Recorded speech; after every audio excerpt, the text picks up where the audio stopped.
लोकसभा चुनाव की बात अगर करें तो लोकसभा चुनाव की तारीख पक्की हो चुकी है, जिसके चलते इंडिया न्यूज की टीम इस वक्त पहुंची है सूरत के कपड़ा मार्केट में। कपड़ा मार्केट में आने का एक कारण यह है क्योंकि सूरत का जो कपड़ा मार्केट है 7 से 8 हजार जितने व्यापारी हैं इस पूरे कपड़ा मार्केट में, और इस वक्त हम खड़े हैं सूरत टेक्सटाइल मार्केट के पास। तो लोकसभा चुनाव में जब उम्मीदवार नक्की हो चुके हैं सूरत के लिए, टेक्सटाइल मिनिस्टर जो थी दर्शना जरदोश, उनकी टिकट काटकर भारतीय जनता पार्टी के महामंत्री मुकेश दलाल को यहां की जिम्मेदारी सौंपी गई है इस बार। तो इस वक्त आप देख सकते हैं कि सूरत टेक्सटाइल मार्केट के बाहर कुछ लोग खड़े हैं, उनसे सीधी बात करेंगे कि आने वाले लोकसभा चुनाव को लेकर वो किस तरह से चुनाव करेंगे। जी, सबसे पहले आप बताइए, लोकसभा चुनाव आ चुका है, आपकी मिनिस्टर थी दर्शना जरदोश टेक्सटाइल मंत्री, उनका पत्ता काट दिया है, मुकेश दलाल को जवाबदारी सौंपी गई है। क्या कुछ फायदा टेक्सटाइल को लेकर, क्या कुछ नुकसान, आप बताइए। देखिए, फायदे की अगर बात करने जाए तो गुजरात तो भारतीय जनता पार्टी का हब है, तो यहाँ पे दर्शनाबेन की जगह कोई भी आएगा वो काम करेगा। दर्शनाबेन टेक्सटाइल मिनिस्टर मंत्री थी, राज्य मंत्री थी, वो काम करती थी। मेन बात यह है कि अभी सूरत कपड़ा बाजार की वर्तमान की बात करें, पिछला जो 5 साल निकला वो जीएसटी सरलीकरण में आ गया, जीएसटी में हम सभी व्यापारी आ गए, लेकिन अभी वर्तमान में बजट 2023 के अंदर एक एमएसएमई एक्ट जो इनकम टैक्स एक्ट है 43BH, ये एक नया क्लोज आया है, उसको लेके व्यापार को काफी तकलीफ है। लोगों के अभी 2-2.5 महीने काम नहीं हो रहा। रमजान की सीजन थी, उगादी की सीजन थी, शादी ब्याह की सीजन थी, स्कूल यूनिफॉर्म की सीजन थी, सारी सीजनें फेल हो गई और पर्टिकुलर 70% माल कम जा रहा है, और जो भी माल गया है उनको पैसा 45 दिन में चुकाना, उस चक्कर में रिटर्न आ रहा है। तो हमारी अभी की सबसे बड़ी समस्या है, हम चाहते हैं इस समस्या पे सरकार को समाधान करना चाहिए। अभी तो आचार संहिता लगी है, चुनाव अगर ये स्वीकार करके कोई काम करे वो होना नहीं है। तो अब जो भी नई सरकार आएगी, हम चाहते हैं इसमें हमारा सरलीकरण आए। सबसे बड़ी बात इसमें तकलीफ का है, माइक्रो और स्मॉल उस पर तो लागू है, जो बड़े हैं जिनकी 50 करोड़ से ऊपर की सेल है उसमें ये नियम लागू नहीं है। तो हम चाहते हैं सरकार को ये नियम सब पे लागू करे। और ये जो 45 दिन का धारा है, सूरत कपड़ा बाजार में छोटे छोटे काफी व्यापारी है, उनका तो हालत ये दयनीय हो गई है। हम चाहते हैं कोई भी सरकार में इस बार कोई भी सांसद आवे हमारा, वो हमारे इस सब्जेक्ट पे काम करे, कपड़ा व्यापारियों के हित में काम करे। सबसे बड़ी बात कही इन्होंने एमएसएमई को लेकर, जिस तरह से कायदा बनाया गया, तो और भी लोग उपस्थित हैं, मुझसे ही बात करेंगे। एमएसएमई के कायदे के लेकर इन्होंने बात की है। जब एमएसएमई नहीं था, कुछ परसेंटेज था, और अब जब बढ़ोतरी हुई है तो जो व्यापारी हैं उनको कितना नुकसान, किस तरह से उनको ऑर्डर्स जो मिल रहे हैं कपड़ा को लेकर, और आने वाले समय में इसमें क्या कुछ बदलाव होना चाहिए जिससे व्यापारियों को राहत मिल सके। आपके माध्यम से कहना चाहता हूं कि कोई भी कायदा लगता है तो लोगों तक पहुंचना चाहिए।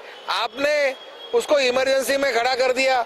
आज सीजन का टाइम था, यहाँ पे फरवरी, मार्च, जनवरी, ये 3 महीने सीजन का टाइम होता है। अब ऐसे टाइम में वो बिजनेस करे, जो माल दीपावली पे गया उसका पेमेंट आने वाला था, उस समय एमएसएमई का कायदा आने से आज 45 डेज के अंदर पेमेंट की उन्होंने बात उसमें आई है। क्या व्यापारी के पास समय, वो पैसा लेने का टाइम था, उस जगह वो माल रिटर्न आ रहा है। आप विचार करो उसकी परिस्थिति क्या हो गई, उसकी मानसिकता क्या हो गई। वो धंधा करेगा, पेमेंट चुकाए। आप मेरी जगह अगर आप भी होते तो ये इस पर वो सोचना चाहिए था कि ये स्मॉल स्केल इंडस्ट्री है और उसके पास कोई इतना सरकार उनको कोई ऐसा देता नहीं है, सब्सिडी या लोन, ऐसी कोई चीज देती नहीं जो उसके पास एडजस्टमेंट होती है।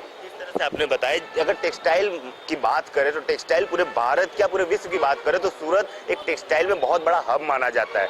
दर्शना जरदोश यहाँ के लिए मिनिस्टर थी, अब मुकेश दलाल को जवाबदारी सौंपी गई है। क्या यदि मुकेश दलाल पुनः टेक्सटाइल मंत्री बनते हैं, अगर अन्य किसी जिले से या शहर से अगर कोई टेक्सटाइल मंत्री बनता है सूरत छोड़ के, तो क्या कुछ फायदा, क्या कुछ नुकसान, उसके बारे में जरा। मेरा तो यही कहना है कि सूरत टेक्सटाइल इंडस्ट्री ये वर्ल्ड के अंदर फेमस है। आज जो कपड़ा पूरे वर्ल्ड के अंदर सप्लाई हो रहा है वो सूरत से हो रहा है। पहले यहाँ पे एक्साइज थी, एक्साइज चले जाने के बाद सरकार ने वहाँ डिसीजन लिया है ना, कांग्रेस सरकार ने डिसीजन लिया था, एक्साइज चली गई। जो आज रौनक देख रहे हो आप सूरत की, वो एक्साइज जाने के बाद है। तो क्यों नहीं टेक्सटाइल पे ध्यान देवे। आज किसानों के बाद अगर कोई सबसे ज्यादा रोजगार देने वाली इंडस्ट्री है वो टेक्सटाइल इंडस्ट्री है। अगर आपका ध्यान नहीं रहेगा तो आज की कंडीशन में जो बिजनेस यहाँ था वो बांग्लादेश चला गया है। वर्ल्ड के अंदर 2nd नंबर पे बांग्लादेश आ रहा है। जो हमारे व्यापारी मद्रास के थे, कलकत्ता के थे, वो डाइवर्ट होके बांग्लादेश चले गए। तो क्या सरकार पे इस पर सोचना चाहिए नहीं? और इसी में ही ये बाकी था जो एमएसएमई आया, और एमएसएमई के ये कंडीशन में आया जो छोटे व्यापारी जो बिजनेस करना चाहते, जो रोजगार दे रहे थे, आज उनकी ये परिस्थिति आई कि उनको अपने शटर बंद करने पड़ रहे। वो कहां से लाएगा पैसा, वो कहां से पैसा चुकाएगा? उसका माल जाता है 6-6 महीने उधारी पे, और आप कहते हो 45 दिन में पेमेंट देना, वो कहां से उसको आज बेर कर पाएगा? और उस समय मार्च एंडिंग है।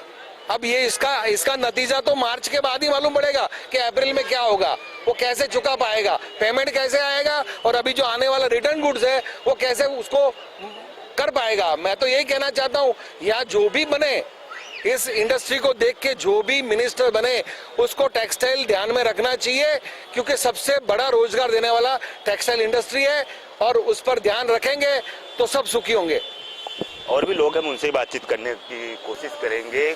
कई सालों से सूरत में भारतीय जनता पार्टी का राज रहा है, टेक्सटाइल के लिए भारतीय जनता पार्टी ने क्या कुछ किया है, पहले तो बताइए। देखिए, हमारी जो भी समस्या थी, हम समय समय पे अपने जो भी सांसद श्री उनके पास जाते थे, सुनवाई होती थी, वो हमको अपने साथ में दिल्ली भी लेकर गए हैं, और हमारी वहाँ पे बिल्कुल बातचीत हुई, सब कुछ हुई है।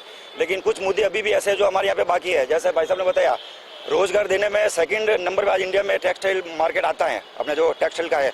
लेकिन जैसे हमारे यहाँ पे टेक्सटाइल यूनिवर्सिटी का काम अभी भी बाकी है। यहाँ पे लोग पढ़ के लिखे CA MBA सब बन रहे, लेकिन जो टेक्सटाइल के अंदर जो उनका होना चाहिए वो अभी तक बाकी है।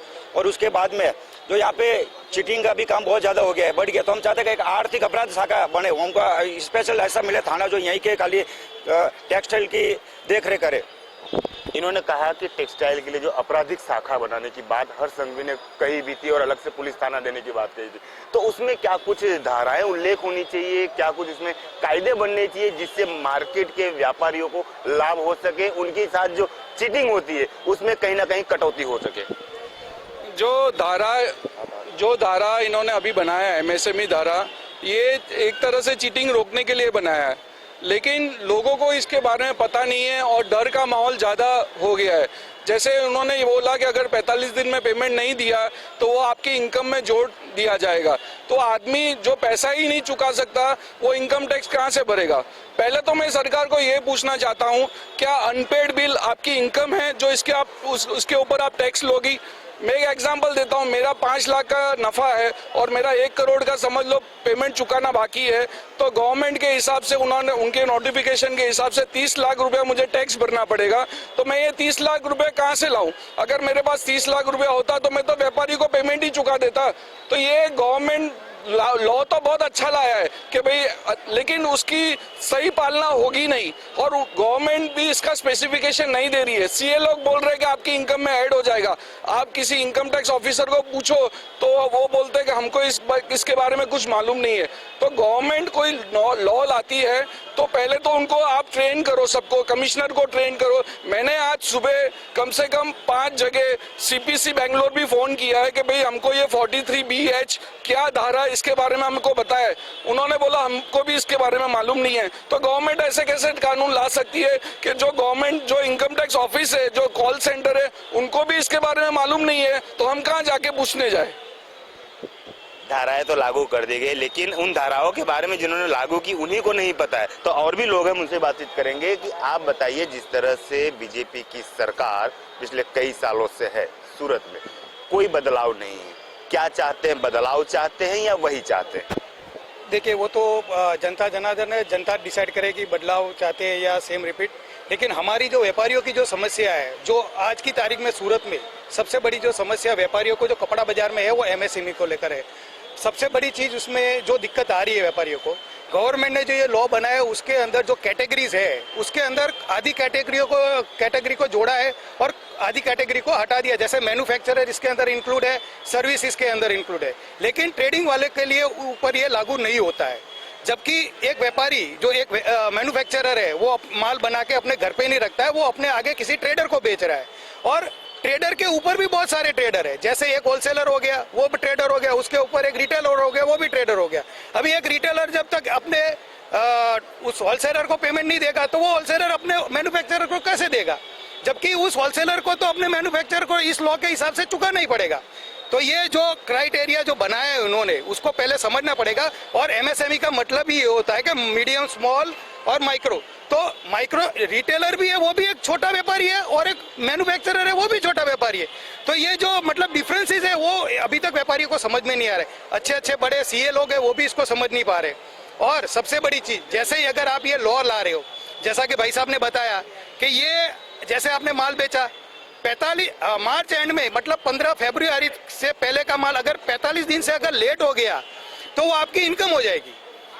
और ये अगर ये आपकी इनकम हो जाती है तो ये एक्चुअली इनकम टैक्स का मतलब क्या होता है, उसके ऊपर इनकम टैक्स का लॉ आ रहा है। इनकम टैक्स का मतलब ये होता है कि आप जो प्रॉफिट हो रहा है, प्रॉफिट के ऊपर आपका टैक्स होना चाहिए। और ये लॉ के हिसाब से 45 दिन के बाद भी है तो आपके लाइबिलिटीज पे टैक्स हो रहा है, तो वो तो इनकम पे टैक्स होनी। इनकम टैक्स का मतलब क्या होता है, प्रॉफिट पे टैक्स। ये तो पूरा चेंज हो जा रहा है। 45 दिन के पहले दो तो इनकम टैक्स पे, और उसके बाद में ये तो सीधा आपका लॉ ही चेंज हो जा रहा है, ये सीधा आपके लाइबिलिटी पे टैक्स हो रहा है।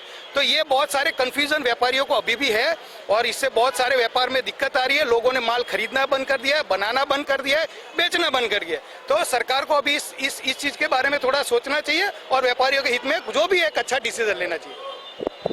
जो कपड़ा व्यापारी थे वो हमारे साथ जुड़े थे, और उन लोगों को जो समस्याएं थी उन सारी चीज़ों को लेकर उन्होंने बातचीत की। तो जिस तरह से एमएसएमई की बात की जाए और जो आपराधिक धाराओं की बात की जाए, उन लोगों को लेकर, उन सारी चीज़ों को लेकर व्यापारियों में कहीं ना कहीं असमंजस है। और उनका एक ही मांग है कि आने वाले समय में जो भी सरकार आए, भारतीय जनता पार्टी आए, कांग्रेस आए, कोई भी आए, यदि यह सारी चीज़ें अगर मुकम्मल कर देती है, अगर ये सारी चीज़ें की वादे करते हैं, तो हाँ, आने वाले समय में कपड़ा व्यापारी जो भी है उनको कहीं ना कहीं काफी फायदा होगा। और इस तरह से अगर लोकसभा चुनाव की बात करें तो लोकसभा चुनाव में इंडिया न्यूज की टीम जब कपड़ा मार्केट के व्यापारियों से बातचीत की तो सारी चीजें खुलकर सामने आई हैं। कैमरा पर्सन एवेंडे के साथ मैं अमित राजपूत, इंडिया न्यूज, सूरत।